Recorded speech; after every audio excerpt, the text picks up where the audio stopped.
This is Pet Life Radio. Let's talk pets. Cat lovers and feline friends, it's time for Adele Park's Quirky Cat Nips. Today on the Quirky Cat Nips podcast, we're airing a chapter of Quirky Cat Gets Ghosted, which we will do until the entire audiobook has been broadcasted. We invite all you kitties to kick back now, relax, and enjoy Quirky Cat Gets Ghosted by Adele Park.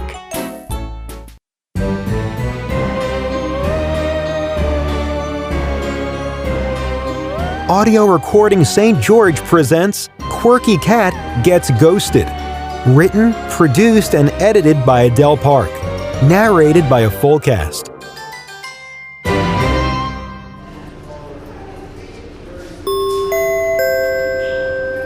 A directive from Gertrude Fletcher, head of the Naval Utah Department of Motor Vehicles. Part 18. I may have perished in a motor vehicle incident on the same bridge that claimed the life of Blue McKenna, but that's where the similarities stop. I take umbrage with the notion that my demise was caused by faulty driving. During the time I spent as the director for the Department of Motor Vehicles in Naval, I practiced what I preached about driver safety. I took the job at the DMV because I was ready to retire from double deuces, but not from work. It was complete serendipity that I became romantically entangled with Boyd Fletcher during my final few weeks at the Double Deuces. Unbeknownst to Boyd, I had already turned in my notice and did not slip out under a shroud of secrecy, as he was led to believe. In fact, my employers at Double Deuces threw a going-away party, surprising me by flying in my older brother for the festivities. I retired from the FBI at the same time, as I would no longer be able to answer questions about who darkened the doors of the Double Deuces Casino. My reward for 40 years of service? A nice pension, but no party. I used the money to help a niece get through college and to bail out an uncle who was struggling under the weight of medical expenses. Why didn't I share this money with Boyd? Doing so would have required disclosing where the money came from. I found it less taxing to just get another job. As it so happened, the DMV in Naval was sorely in need of reformation. I was the perfect match for the position, having acquired a lifetime of organizational skills at my previous two positions. There was no need to disclose my work history to my ward Blue. She had her own path to navigate. The extraneous details of my life would only add confusion. The goal was to motor Blue into the next existence, even though she thinks I'm trying to block her efforts. Why would I do that? Certainly not because I want to find Blue haunting my office at the DMV every day. Despite Blue's unfounded suspicions that I am somehow keeping her here, she's become keenly aware that in order to cross over, she will need the assistance of others. But to do this, Blue must first gain the cooperation of her longtime rival, Skitters the cat. Next. In case you haven't noticed, you've been ghosted. Chapter 18. Blue McKenna. The noise damn near broke the sound barrier. Even the granite pillars of the overly ornate bridge in front of Juniper Hollow seemed to sway in the reverberation of the horrendous sound. God, if such a being exists, must have been thinking, who in the hell is making all that racket down there? The answer would be Delphina Fletcher, Boyd Fletcher's long-lost grandmother. This hella hollering was Delphina's not-so-subtle way of stopping me from moving towards the hallowed white light. It wasn't the first time either. In a flash, it all came back. Me, at the crematorium, waiting for my body to be slid into the MRI tube, heading to Asheville. I wasn't scared. That is, until I heard Delphina screaming at rectal surgeon concert levels. Go back! It's taken all these months to piece it together, but I now understand what caused me to boomerang my truck into the bridge at Juniper Hollow. There was someone standing in the middle of the road. She was barefoot, wearing a floor-length white nightgown with a lacy collar.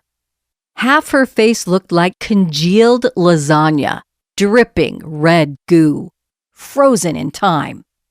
Creepy deepy, especially when viewed in the early morning mist. I imagine Gertrude had a similar reaction when she came upon this same figure herself. What we saw in the last moments of our lives, both Gertrude and me, was Delphina. I didn't know who she was at the time. Maybe Gertrude did, but she's as tight as a tick when it comes to sharing information. I can tell she's still keeping some pertinent details from me. Something to do with Delphina. What I know for sure is that I unwittingly re-released the Kraken, trying to leave this shivering, odorous existence a second time. I've been dead so long, the only portal out of here now is at the place where I exited the land of the living, that being the bridge at Juniper Hollow. I thought I could just saunter through to the white light. The sound coming out of what was left of Delphina's mouth was so powerful it would have knocked me over if I had a real body. The day of Delphina's scream-a-rama began with me finally confronting Gertrude Fletcher. "You keep telling me my case is being argued with the people in the main office," I said, swirling around Gertrude's dungeon gray space at the DMV. "There is no main office unless you count that hellhole underneath the bridge." I didn't need to tell Gertrude which bridge I was referring to. That bridge claimed her life too, only Gertrude was driving the opposite way when she skipped off the grid. "Why are you and that batwanger Delphina keeping me here?" I yelled. Aside from the baying banshee incident at the crematorium that kept me here in the first place, my other attempts to cross over, or whatever happens when you exit this realm, were always scrubbed by Gertrude. I don't know if Gertrude put a spiritual tracking device on me or what, but every time I try to bust out of here, she threatens to hand my case over to her superior, who I now know is Delphina. And all this time, I thought her superior was God. Wow, guess I've been punked. When I first inherited this ghastly bride getup they put me in at the funeral home, I went along to get along, mostly because of Rudy. He hadn't even been born when I died. If you think a normal baby birthing is gross, you wouldn't have wanted to peek in on my husband extracting Rudy from my belly like an off-season hunter gutting a poached elk. Rudy was so tiny and frail. I couldn't leave him behind. Now I see that I must. I'm just not sure how. Gertrude's reaction to my insubordination was puzzling.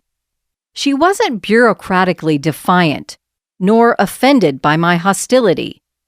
Gertrude, small of stature but larger than life when it comes to authority, actually seemed a little scared and tired. I get that. This rest in peace thing is anything but peaceful. It's goddamn exhausting if you ask me.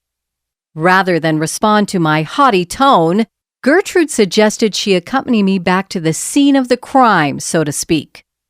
Only the crimes committed against Gertrude and me weren't done by a human. These down-and-outers were courtesy of the ghost of Delphina. Although they'd never met in person, a few years ago, Delphina made a full-on effort to get Gertrude to join her on the other side of mortality. The plan, it seems, was to prompt the authorities to have another look at the bridge when they came to scrape the remains of Gertrude off the pilings. Maybe someone would finally find Delphina's body cemented up like the center of an exceptionally nasty Tootsie Roll. When that didn't pan out, Delphina shoved me off the mortal coil. Having done extensive research on the subject, I was well aware that Delphina experienced a deplorable finale. I was never in the camp of some navalites who thought Delphina just wanted to get away from the shame and financial ruin caused by her family.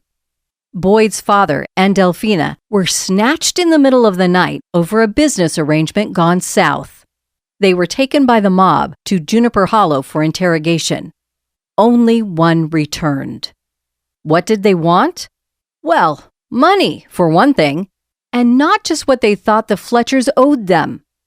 Boyd believes there was a wad of cash hidden somewhere in Juniper Hollow, left over from the bootlegging days.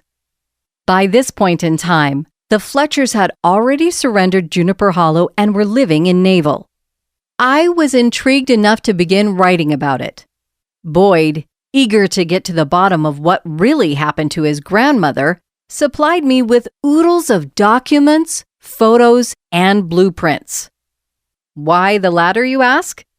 Because Juniper Hollow was a Houdini house, full of secret compartments, escape hatches, and lookout points. Ditto for the property itself, including the catacombs underneath Granite Ridge, the one that Boyd's cabin sits on top of. Delphina wasn't in the catacombs. Boyd is approaching the crusty codger stage of life, but in his youth, he spent a lot of time exploring the maze of caves under the ridge. Part of this was due to his work as an errand boy for the family firewater business. Later, he went there looking for his grandmother. The grounds itself also had a lot of hidden crannies, both for people and contraband. Among them are watchtowers, cleverly built into the granite pilings holding up the little bridge in front of Juniper Hollow. Truly, it's way more bridge than needed for the drainage ditch it covers. Fancy turrets crown the pilings on top of the bridge, each with a lookout window carved into them. The one on the west side, the closest to the entrance to Juniper Hollow, has a little door that leads into a hollowed-out interior. The view out of the window shows a good quarter-mile of the road, leaving whoever was on watch duty plenty of time to alert the bootleggers at Juniper Hollow if trouble was coming. I explored it once before my belly grew so big I couldn't fit through it comfortably. The other turreted columns were solid granite except for the small windows at the top.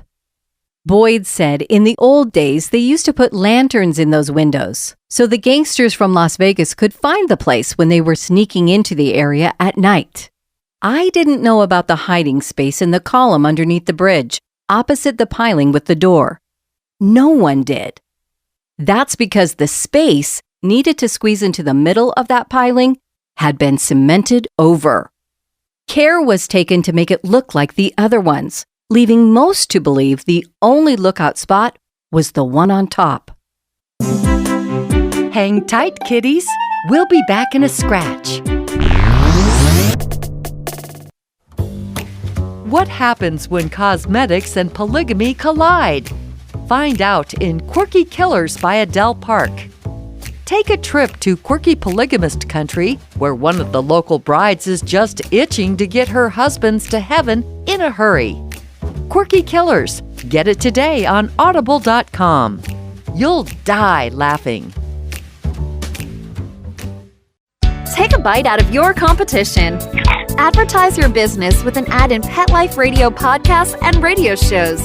There is no other pet-related media that is as large and reaches more pet parents and pet lovers than Pet Life Radio. With over 7 million monthly listeners, Pet Life Radio podcasts are available on all major podcast platforms. And our live radio stream goes out to over 250 million subscribers on iHeartRadio, Odyssey, TuneIn, and other streaming apps. For more information on how you can advertise on the #1 pet podcast and radio network, visit PetLifeRadio.com/advertise today. Let's talk pets. Let's talk pets On Pet Life Radio. Pet Life Radio. PetLifeRadio.com.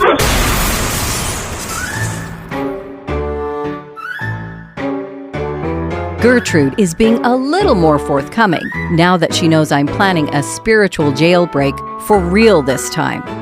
She isn't sad to see me go. We're hardly what you'd call friends. Gertrude just doesn't want to be stuck here while Granny Dearest kills someone else by making them plow into the bridge. Perhaps they'll coin a new term, death by sturdy construction. This bridge has been the cause of at least 2 fatal car wrecks, and there isn't a dent in either one of the pilings. What there is, however, is Delphina's vertical grave. That piling, according to Gertrude, is the main office. Let me get this straight, I said. The body of Boyd's grandmother is trapped in the piling underneath the east side of the bridge at Juniper Hollow? Based on her bloody Picasso face, I'm guessing she was already dead when they sealed it up. This whole bridge situation is like a prison where you serve your sentence but can never leave. Oh, terrific. I'd gone from being the wife of a rock star to bottom dwelling with the ungrateful dead. Worse than that, I just wasted 6 months hanging around the DMV, hoping Gertrude, my so-called caseworker, would get me sent back to the land of the living. I understand now why Gertrude's office remains unoccupied by people with a pulse. Office is too fanciful a word to describe this space. Grubby gap is more accurate. It's so small it barely fits her desk. And Gertrude behind that desk is even smaller. Her tabletop looks like the landing pad for the space shuttle compared to her tiny body. Never underestimate the power of the small. Gertrude retained dominion over this dingy space at the DMV even after she put on that pine overcoat. Actually, Gertrude wasn't buried, and neither was I. Both of us were torched at the same facility in St. George. They don't do cremations in Naval. The locals prefer to head off to Planet Kolob or wherever it is Mormons go, intact. Good plan, Mormon clan. Who knows what kind of shape I'd be in if Delphina hadn't scared me into this nippy noodles form of purgatory. I'm guessing Delphina did the same thing to Gertrude. Just in case you're wondering, Gertrude's ghost is dressed in a severe navy blue skirt and blazer with a standard white blouse underneath. Her clothing is professionally versatile. She could dispense overpriced drinks on an American Airlines flight, or serve as a rear admiral in the Navy in that getup. It also fits right in at the DMV, Gertrude's natural habitat. I've got a translucent body, dressed in my wedding gown and white cowboy boots. I'm just glad that when I came to, I found myself in that instead of the ginormous purple smock I was wearing when I prematurely clocked out. One thing is undeniable now. My gossamer bride body is beginning to dim. There's even a noticeable decline in the flatulent fumes I seem to broadcast everywhere I go. Just to clarify, being an airborne toxic event is not my top choice for a superpower. Well, actually, there is one situation when cutting a stink pickle is useful. A well-placed fleek right in the smirky face of Skitters has proven to be an effective way to get that oversized snarknado to get off his lazy butt and help. The night of the concert was a perfect example. I skipped the show, hoping to conserve my energy and refill my noxious fumes tank. Certain everyone would wind up at Legacy Grove grubbing for food afterwards, I literally chilled out, hovering near my favorite tree in the orchard. Did you know being dead is cold as hell? Even when you're ghosting in a place like Naval, where the temperatures are often in the triple digits during the summer. Like today, it was August, so the thermometer should have been aiming north towards fall, only it wasn't. As much as I hated to miss Taj's performance, not to mention the first stage appearance of the rectal surgeons since my untimely demise, it was probably for the best.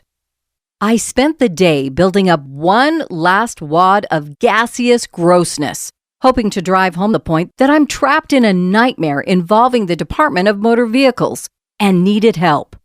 No one is getting out of here until Delphina scores the thing she's been seeking for decades, a proper burial and the clearing of her name. Delphina may vape around Juniper Hollow, scaring the freckles off everyone she comes in contact with, but she wants the citizenry of Naval to know she didn't run off with the mob, Understandable. But how the hell was I supposed to convey this? That's when Gertrude mentioned Skitters. Not by name, just the word cat. Wonderful.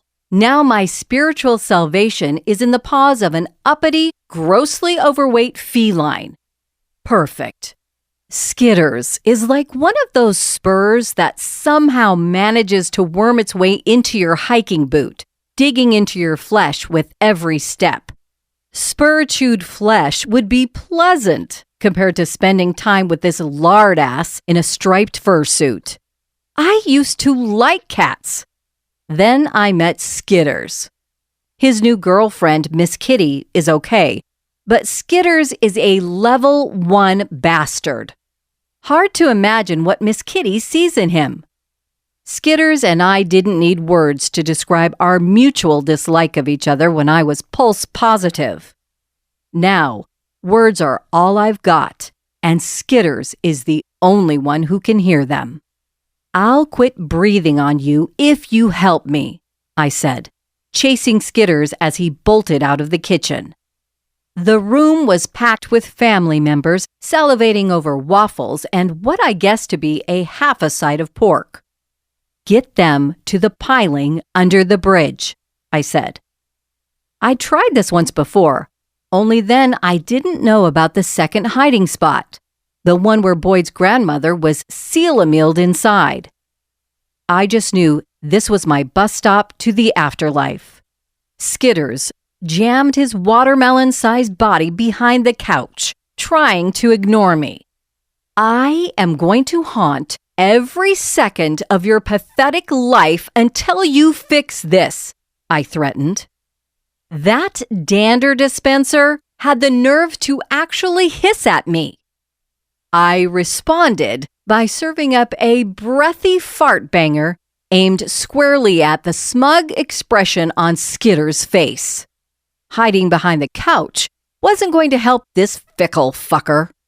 In the morning, you are going to leave Gecko's Gulch and sit your fat, lazy ass in front of that pillar where Delphina Fletcher is holed up, I said. I was joyful to discover that my anger and frustration had actually colored my breath a misty green. Good. The visuals helped underscore my point. When Moon and the twins come to collect you, refuse to budge your plus-sized badonkadonk until they get the message. Ignore me, and I will breathe in your face every time you try to sleep. If Skitters could give me the finger, this would be that moment. I was getting fatigued. I'd literally blown my wad and needed to rest. Skitters made a break for the shed, thinking he could escape from me. Stupid cat. I can go anywhere. I did one of those gestures indicating I was watching as Skitters hauled his lumpy butt across the yard with unusual speed. Always one to keep my word, the vapor assault on Skitters began before dawn. I needed him out of the house at Gecko's Gulch before sunrise. Miss Kitty, Boyd's cat, is always up with the roosters and was already on the scene when I beamed in. I don't know how Skitters and Miss Kitty communicate. They seem to be able to coordinate their efforts to manipulate their humans. One thing is for certain, both cats would be missed by their owners. Sooner or later, someone would come looking. I'm not sure why anyone would be sorry to see Skitters disappear. He's such a snot grubber. Miss Kitty is a different story. She's kind of a nice cat, despite her obvious poor choice in suitors. I followed behind Skitters, nudging him along with puffs of rancid air whenever he'd stop to rest his considerable haunches. I didn't appreciate all the hissing. It was going to be a long day, even for someone facing eternity like me. Boyd was the first to notice his house was pussy-free. He wisely skipped the shortcut down the ridge through the catacombs underneath, driving instead. This made it impossible to miss the cats, plus the yippy white dog that lives at Juniper Hollow. When Boyd rambled up in his truck, all three animals were in the middle of the bridge, lined up like they were marching in a parade heading towards hell. Boyd was on his cell, talking with Moon as he exited his truck. Turning to Skitters, I said, "When Moon shows up, get your flubber butt down to the pillar where that swamp monster is holed up. No need for niceties. This little jerk pooped in one of my favorite shoes when I was still alive. I have a pretty good idea he also did something touchy to my toothbrush." It was time to put some ghosts to rest. Mine included. Who knew about Gertrude? Clearly, she was still attached to the DMV, or maybe even the FBI. Most people would have been dumbstruck to learn about Gertrude's other job. I certainly was, surprised all the more that Gertrude would even disclose this to me. As someone who allowed their twin to go on book tours in my name, and as someone married to a gastrointestinal specialist who moonlights as a rock star, I know all too well how easy it is to lead a double life. It's called compartmentalizing, but not by the outside world. They look at these situations as being deliberately deceptive. Gertrude had an actual thread on Delphina before she died. She'd been looking at some old blueprints of Juniper Hollow in Boyd's office and had gone to see if there was a secret hiding place no one else knew about. If Delphina hadn't been such a horrid bitch about the whole thing, she could have gotten what she wanted a lot earlier. Now, Delphina has the blood of another innocent person on her hands, and everyone's fate lies in the paws of a lumbering ball of fatty fur. It was exceptionally galling to have to go through Skitters in order to ascend to the light Delphina keeps blocking me from. The minutes ticked by slower than a herd of turtles out for a stroll. Miss Kitty seemed nervous. Boyd seemed disinterested. To him, it was just another day of waiting for Moon and the twins to fetch their crummy cat. Sitting in his truck, listening to KNVL and drinking coffee, Boyd appeared to be enjoying himself. He had no idea Skitters would soon open the gates to hell.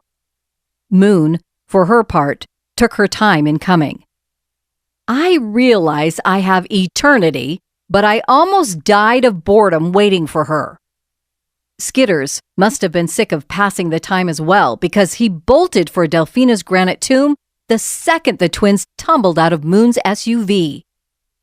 Down the embankment the girls went, Miss Kitty following. I could have killed Delphina for what she did next. As soon as the girls got within eyesight of the pillar, she emerged, gory guts and all. For once in his God-forsaken life, Skitters did something right. Sensing his handlers were about to view something they couldn't unsee, he darted in front of them, tripping one of the girls. Then it was all about a skinned knee, which meant Moon had to climb down the embankment to the rescue. Gertrude and I were the only ones who could hear Delphina roaring like a banshee with a chapped rear end. But Moon definitely saw her. Thinking quickly, Moon hustled the twins back up to the top of the embankment and into the SUV. Gesturing to Boyd to check under the bridge, Moon fetched a Band-Aid out of the glove box and set about repairing a bloody knee. Boyd saw Delphina before he even reached the bottom of the embankment. Delphina was standing right in front of the cement seam that had entombed her for so many decades. Boyd didn't appear to be frightened. Evidently, this wasn't the first ghosting incident with his long-lost grandmother. What he seemed to be was sad and tired. Join the party, pal. We're all exhausted. Perhaps now, however, we can shine a little light on this dark and scary story. The next part took forever. Well, a few days anyway. Technically, the bridge was part of Juniper Hollow, even though the road itself was a public access way. What this meant was that Boyd had to go to his arch enemy, Jasper Stratton, with his hat in hand. Pride cometh before a fall.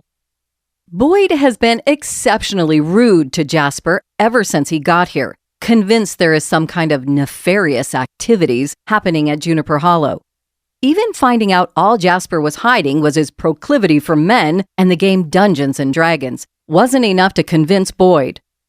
He must have gone to the concert, though, because Boyd was among the crowd having dinner at Legacy Grove afterwards. I suppose the twins insisted he come. They're quite fond of the old guffer. I have a bit of a soft spot for Boyd myself, especially now that I have the full backstory. Jasper, eager to stay in good graces with the rectal surgeons, agreed to a negotiation arranged by Scotty. The pillar encasing Delfino would be opened. Time for us ghostly chickens to roost. If only things could be that easy. What's more quirky than cannabis? A reality TV show where everyone is half-baked. Quirky Cannabis Country by Adele Park is a trip you'll never forget. Get Quirky Cannabis Country today on audible.com. Quirky Cannabis Country. Snag your copy before the whole place goes up in smoke. Let's Talk Pets, every week on demand, only on PetLifeRadio.com.